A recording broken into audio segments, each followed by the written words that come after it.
नमस्कार, आप देख रहे हैं बुलेट न्यूज इंडिया। हमारी हर खबर निर्भीक और निष्पक्ष होती है। अरे भाई ना, अब आखिरी मौका है। जितना नारा लगाना लगाने, 400 लगा दें, 600 लगा दें। अब तो ये सब बात करने का कोई फ़ायदा ही नहीं ना। राज खुल चुका है करीब करीब, और चार तारीख को इसकी पुष्टि हो जाएगी। 4 तारीख के पहले किसी का कुछ कहना अभी तो व्यर्थ है, या फ्रस्ट्रेशन की निशानी है बहुत लोगों के लिए जो ऐसी बातें कर रहे हैं। मैं इस मामले पे अब कुछ नहीं कह सकता हूँ। आज चुनाव प्रचार की आखिरी शाम थी, इस बार ख़त्म करके मैं भी कलकत्ता से आ रहा हूँ। बहुत सारे लोग जगह जगह से आज करके आ रहे हैं, क्योंकि मेरा वोट पटना में है और मैं हर साल हमेशा जब ज़रूरत होती है वोट देने आता हूँ और पटना ज़रूर आता हूँ। तो अभी आपके सामने गया था, चुनाव प्रचार ख़त्म करके सिर्फ पटना आया हूँ अपना वोट डालने के लिए, अपने कर्तव्य का पालन करने के लिए। हर किसी को वोट डालना चाहिए, और उसी सिलसिले में उसी कड़ी में मैं सामने हूँ यहाँ पे। अब बाकी जो बातें करूँगा वो 4 तारीख के बाद ही करूँगा। सर, तो अब आखिरी चरण का चुनाव है, क्या लगता है सर? नहीं, मैं तो बोल चुका हूँ, अपनी राय रख चुका हूँ हर जगह। इंडिया ब्लॉक जो है या यूनाइटेड अपोजिशन लगता है बहुत ही अच्छा कर रहा है, बहुत ही अच्छा कर रहा है। रिजल्ट्स अप्रत्याशित होंगे, इंडिया ब्लॉक के फेवर में होंगे। एक तरफ यहाँ कह रहा हूँ, ये भी हमने कहा है कि ममता जी का, और आज जो बंगाल में जो आज उनकी लहर है, पूरे देश में सबसे ज़्यादा सबसे बड़ा मतदान अगर कहीं हुआ है तो बंगाल में हुआ है। 78% 80% को टच कर रहा है।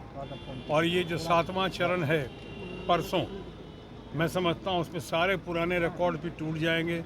शायद 80% से भी ऊपर का होगा चुनाव, कम से कम बंगाल में। उस बिना पर मैं कह सकता हूँ कि ममता जी इस बार बिल्कुल स्वीप करेंगी, और इस चुनाव के बाद जो केंद्र का चुनाव है, इंडिया ब्लॉक की मैसिव विक्ट्री के बाद मुझे पूरा विश्वास है कि ममता जी एक गेम चेंजर बनकर सामने उभर कर आएंगी। सर, इंडिया करे कि बंगाल में भी इस पर 0 पर आउट हो जाएंगे? भाई वो कुछ भी कह सकते हैं, उनको तो अभी कहने के अलावा कुछ है नहीं, किया तो कुछ है नहीं उन लोगों ने। अनफॉर्चुनेटली इतना मौका मिला, वो प्राइस राइज पे बात नहीं करते हैं, बेरोज़गारी पे बात नहीं करते हैं, डॉलर पेट्रोल की कीमत जो आसमान को छू रही है उस पर बात नहीं करते हैं, रुपए की कीमत इतनी गिर गई है उस पर बात नहीं करते हैं। किसानों को कहा था उन्होंने 2022 तक कि आमदनी डबल हो जाएगी, वो नहीं कर पाए। सिंगल आमदनी के भी लाले पड़े में, उस पर बात नहीं कर रहे हैं। लोगों को आवास देने की बात की थी, वो नहीं हुआ। सारी गारंटी फेल हो गई। तो हम नई गारंटी लेकर आए हैं सामने, जिस पे आज कोई विश्वास नहीं कर रहा है, इसलिए कि मेरे मित्र जो हैं आज भारतीय जनता पार्टी और एनडीए की, वो अपनी पूरी विश्वसनीयता खो चुके हैं, क्रेडिबिलिटी खो चुके हैं। तो लोग कोई विश्वास नहीं कर रहा। पुरानी एक गारंटी पूरी हुई नहीं और नई गारंटी लेकर आप सामने आ रहे हैं, किसको मूर्ख बनाने की कोशिश कर रहे हैं। तो ये लोग देख रहे, इसलिए अब उनके पास जब करने को कुछ नहीं बचा है तो कहने को कहे जा रहे हैं, और ख़ासकर अब की घड़ी में वो लोगों को भ्रमित करने की कोशिश कर रहे हैं। कुछ उनकी कथनी और करनी में बहुत अंतर है, और ये साफ दिखाई पड़ रहा है।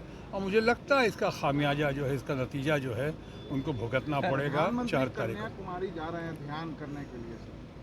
देखिए, ये सब जो भी है, ध्यान करने में कोई हद नहीं है। मेडिटेशन उन्होंने पहले भी किया था, लेकिन पहले और अब में ये अंतर है कि उन्होंने उसका पूरा प्रचार प्रसार किया था मीडिया के सामने। मैंने भी पहली बार सुना है कोई ध्यान करने जाता है तो मीडिया और कैमरा को साथ लेकर जाता है, ऐसा मैंने पहले कभी नहीं सुना। अब वो करने की कोशिश कर रहे हैं।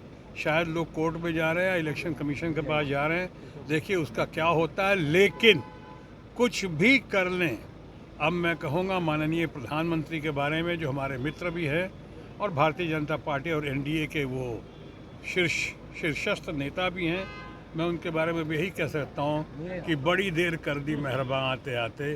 10 साल में अगर कुछ किया होता तो ये सब करने की ज़रूरत नहीं पड़ती, इतने सारे हथकंडे अपनाने की ज़रूरत नहीं पड़ती। मैंने अभी कहा कि अपनी विश्वसनीयता खो चुकी है हमारी एनडीए और उनके दोस्त बीजेपी के फ्रेंड्स।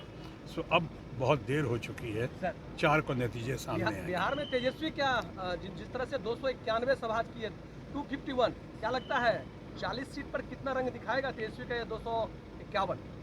नहीं, तेजस्वी से लोगों को बहुत उम्मीदें हैं। तेजस्वी बहुत अच्छा कर रहे हैं और तेजस्वी ने जो काम किया है मैं समझता हूँ उसका बहुत अच्छा परिणाम मिलेगा। आज युवा पीढ़ी या बाकी लोगों को तेजस्वी के ऊपर बहुत भरोसा है और मैं समझता हूँ कि सो बहुत अच्छा परिणाम हासिल करेंगे।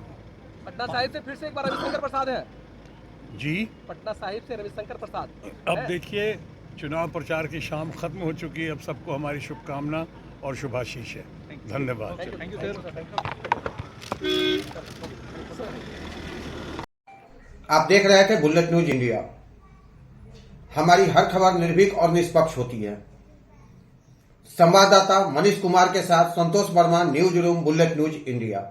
आपने हमारे चैनल को सब्सक्राइब नहीं किया तो शीघ्र ही हमारे चैनल को सब्सक्राइब करें, लाइक करें और साथ में एक प्यारा सा कमेंट करें। हमारा यह चैनल आपको कैसा लगा? तब तक के लिए नमस्कार।